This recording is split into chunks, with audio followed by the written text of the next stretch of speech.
طبعا زي ما شفتوا كده هي دي ضريبة الوقفة في المطبخ، والحمد لله على كل حال وقدر الله ما شاء فعل.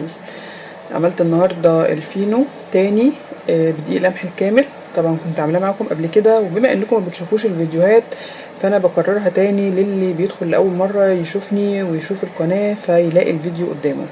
ودي برضو الجبنة اللي احنا عملناها الفيديو اللي فات اللي محدش اتفرج عليها، جبنة نستو عملناها في البيت بطريقة حلوة قوي وسهلة وبسيطة جدا جدا. عملت بقى منها سندوتش كده في العيش اللي انا لسه عاملاه مع خيار كده وجرجير، وكان اكل صحي وبألف هنا وشفا. اتمنى تشوفوا الفيديو للنهاية وتفعلوا الجرس وتشتركوا في القناة وتدوسوا لايك للفيديو لو عجبكم. انا اسمي عزة ودي قناتي ابداعات عزة. يلا بينا ندخل نشوف عملنا الفينو ازاي وايدي اتجرحت ازاي في الفيديو ان شاء الله. بس اتمنى ان انتوا بجد تدعموني وكمان الاقي منكم تعليق حلو.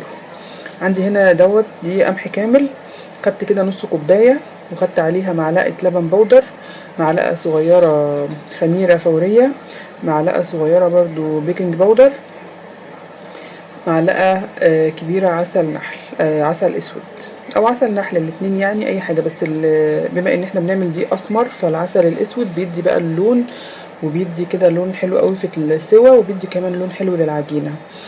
هقلب بقى كل المكونات دي كده مع بعض وهسيبهم دول علشان الخميرة تشتغل. اتأكد بقى ان الخميرة اشتغلت هتبقى الخلطة دي هي اللي هنعجن بيها.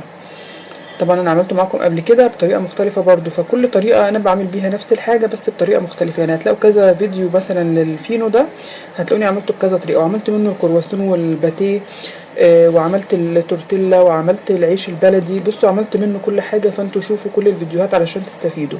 طبعا حطيت بقى هنا بعد ما الخميرة اشتغلت حطيت معلقة خل، وحطيت الدقيق بقى اللي انا مستعملاه اللي هو سنبلة الفرات ده. خدت 3 كوبايات من الدقيق على طبعا النص كوباية اللي كانت في الاول.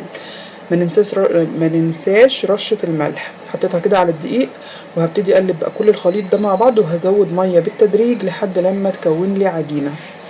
طبعا يا ريت تكون العجينة بتلزق شوية وطرية علشان تديكي ملمس حلو للمعجنات. بما ان ده كمان مش دقيق ابيض فهنقعد نعجن فيه بقى شوية علشان يعمل عرق كده ويديني الهشاشة والطراوة بتاعت الدقيق العادي. فبعد ما اتلمت كده العجينة هاخدها على المفرش السيليكون كده على الرخامة، وابتدي ان انا اعجن فيها كده ايه حبة حلوين يعني 7-8 دقايق كده. كل ما تحتاج مية طبعا هديها لان انا عايزة العجينة تبقى طرية وبتلزق. فانا ما حطيتش المية كلها مرة واحدة وبعجن وبشوف هي محتاجة ولا لا. طبعا المفرش السيليكون كان عاملها معايا، عايزه اقول لكم ان هو بحالات يعني ساعات بيلزق في الرخامة وساعات ما بيلزقش معرفش ليه، فكان بصوا مجنني. اخر بقى يعني اخر 3 دقايق في العجن كده حطيت معلقتين من الزيت. حطي بقى زيت نباتي، حطي زيت زيتون، حطي الزيت اللي انت عايزاه، وهبتدي ان انا اعجن بقى بالزيت كده واشوف ملمس العجينة واشوف قوام العجينة هيبقى عامل ازاي. اهم حاجة انك تخدميها كويس في العجن.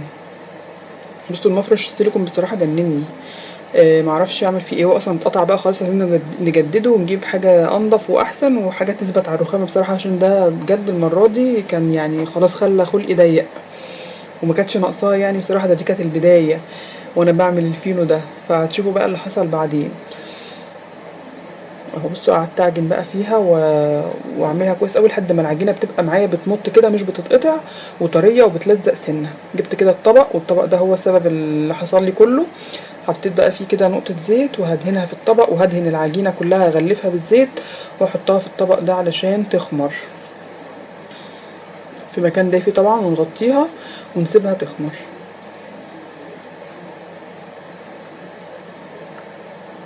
بعد ما العجينه خمرت اهي هاخد بقى العجينه دي اقطعها كميه طبعا اللي انت عايزاها على حسب حجم العيش اللي انت عايزاه. طبعا انا بالبخاخ كده ده رشيت كده علشان احط العجينه اللي هقطعها على الزيت عشان تبقى ما تلزقش يعني في المفرش، ورشيت ايدي برده كده رشه من الزيت، وهبتدي اقطع بقى عشان العجينه ايه ما تلزقش في ايدي. وهقطع بقى دواير او كور كده على حسب حجم الفينو اللي انا عايزاه. الكميه دي 3 كوبايات ونص دقيق عملوا لي 10 ارغفه. عايزه بقى تكبري عن كده عايزه تصغري براحتك خالص، تقدري بقى تعمليه عيش كايزر او عيش فينو اللي هو الطويل يعني براحتك برضو اللي انت حباه واللي ولادك بياكلوه. طبعا الاكل ده للدايت والمرضى مقاومه الانسولين وللمرضى السكر، وكمان للي عايزين يعيشوا حياه صحيه وياكلوا اكل صحي ويدوا لاولادهم في اللانش بوكس اكل صحي. قطعت بقى كل العجينه اهي، تحاولي تخلي طبعا ايدك ميزان كده وتقطعيهم كلهم قد بعض.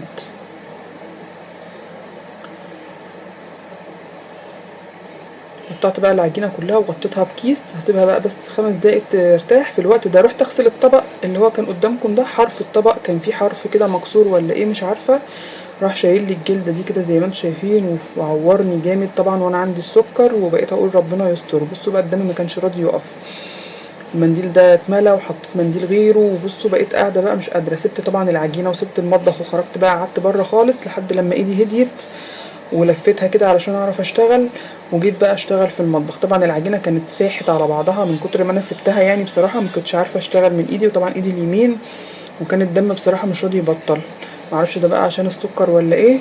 وطبعا انتوا عارفين جرح السكر بيلم بعد قد ايه، بيلم ازاي كمان، بيلم بصعوبه. وفي ايدي اليمين، وطبعا ايدي دي في الميه ليل ونهار، فقدامي بقى فتره على ما الجرح ده يلم. عايزه اقول لكم ان ايدي كلها بايظه، هوريها لكم كمان في الفيديو. في كل حته تلاقوا لسعه وتلاقوا خبطه وتلاقوا برضو الطبق ده عورني اول ما جبته، بس في ايدي التانية تعويره بسيطه، وخدت بالي ان هو في حرف كده او شرخ او حاجه. ما جاش في دماغي خالص بقى وانا بغسل الطبق وبلف ايدي بالسلكه المواعين كده، راحت قطع ايديا كده زي ما انتم شايفينها. الحمد لله وقدر الله ما شاء فعل، وهي دي ضريبه الامهات. طبعا انا برش رشه زيت كده على المفرش وببتدي افرد العجينه. طبعا العجينه بقى كانت مش عايزه اقول لكم، طبعا سبتها فتره وبعدين رجعت لها، فمش عارفه بقى ايه اللي حصل، يعني صفطت كده، يعني الرغيف ما كانش بيترفع قوي يعني زي ما انا كنت متوقعه او زي ما انا كنت عايزه. الرغيف كان يعني ايه، اتصفط كده شويه معرفش ليه، مع اني حاولت ارول له كتير اهوت واظبطه، بس قلت لما يخمر تاني هيعمل قلبه وكده وهيبقى مظبوط. بس انا اصلا وانا العجينه على المفرش كانوا لزقوا في بعض، يعني كانت العجينه فرشت ولزقوا في بعضهم، يعني انا كنت بشيلها من جنب بعض بصعوبه، يعني كانوا لازقين في بعض جامد. فبدات كده ان انا ارولها كده زي ما انتم شايفين اهو بالشكل ده، وبقفل طبعا كويس قوي، وبحط الجهه اللي انا مقفلاها دي من تحت في الصينيه، طبعا صينيه الومنيوم مدهونه رشه زيت كده. عايزه تحطي على ورق زبده براحتك برضو. مش عارفه بقى كان ممكن اعمل الرغيف اصغر من كده علشان يبقى فيه قلب شويه، بس هو حلو الحمد لله وعجبهم جدا جدا، يعني عايزه اقول لكم هما طايرين بيه من الفرحه، يعني حلو قوي وعاجبهم طعمه وعايزين تاني. يعني انا بقول لهم بلاش بقى نعمل الحاجات دي تاني، قالوا لا عايزين تاني. آم، فخلصت بقى الكميه كده زي ما انتم شايفين. بجد كانت ايديا كانت وجعاني جدا، وكان يوم صعب كده مش عارفه فيه ايه. بس الحمد لله انها عدت على خير. طبعا بقفل الحروف وبقفل كل الرول اللي انا بروله ده، وبحطه بقى في الصينيه كده زي ما انتم شايفين. هرصهم بقى في الصينيه دي وهكمل في صينيه تانية واسيبهم برضو يخمروا يعني لحد لما المفروض حجمهم يرتفع. انا طبعا سبتهم في المطبخ شويه بس ما لقيتش حجمهم ارتفع قوي، يعني لقيتهم بيفرشوا برضو ايه بالعرض، مش بينفخوا. ما اعرفش بقى عشان الصينيه وهم سايحين على بعض، مش في قالب المخصص للفينو ولا ايه. هو كل لما اسيبهم الاقيهم بيفتحوا كده، مش بيطلعوا لفوق عشان يبقى فيهم قلب، لا بيفرشوا كده ايه. معرفش بقى اللي يعرف يقول لي، يعني هل ده سبب الخميره، هل سبب بيكنج باودر، هل سبب ان انا سبتهم كتير في التخمير. مش عارفه بصراحه. فاللي يوصل لحد هنا من الفيديو وعارف ايه اللي حصل للعيش بتاعي يقول لي، يكتب لي في الكومنتات. طبعا احنا كلنا بنتعلم من بعض ومفيش حد يعني ما بيتعلمش، يموت المعلم ولسه بيتعلم. اهو حطيت دي الصينيه دي وغطيتها وسبتها تخمر، وعملت بقى بقيه العيش كله، ده كان اخر رغيف. هرليته برضو وهحطه بقى في الصينيه واغطيها برضو واسيبها تخمر. وبعد كده هشغل الفرن على درجه حراره اعلى حاجه عندك في الفرن، يعني لو اعلى حاجه 200 شغليه على 200، وحطي الصواني على الرف الوسطاني. هتاخد لون كده مش هتكمل حوالي تلت ساعه يعني وهيكون استوى. اهو ادي الكميه كلها اهي. بعد ما خمرت بقى اهي، بصوا العيش كان بيفرش بالعرض كده مش بيقب كده. طبعا انا شلت بقى البتاع ده كله وحطيت اللزقه، ووريكم صباع التاني محروق برده حرقه ما يعلم بها ربنا، مش عايزه تخف طبعا عشان السكر، ايديا مبقتش تخف بسهوله مش زي الاول يعني، فالحمد لله. بعد ما خمروا كده هديها كده مسحه من الميه، مش هحط لبن ولا بيض ولا اي حاجه، هحط من ميه.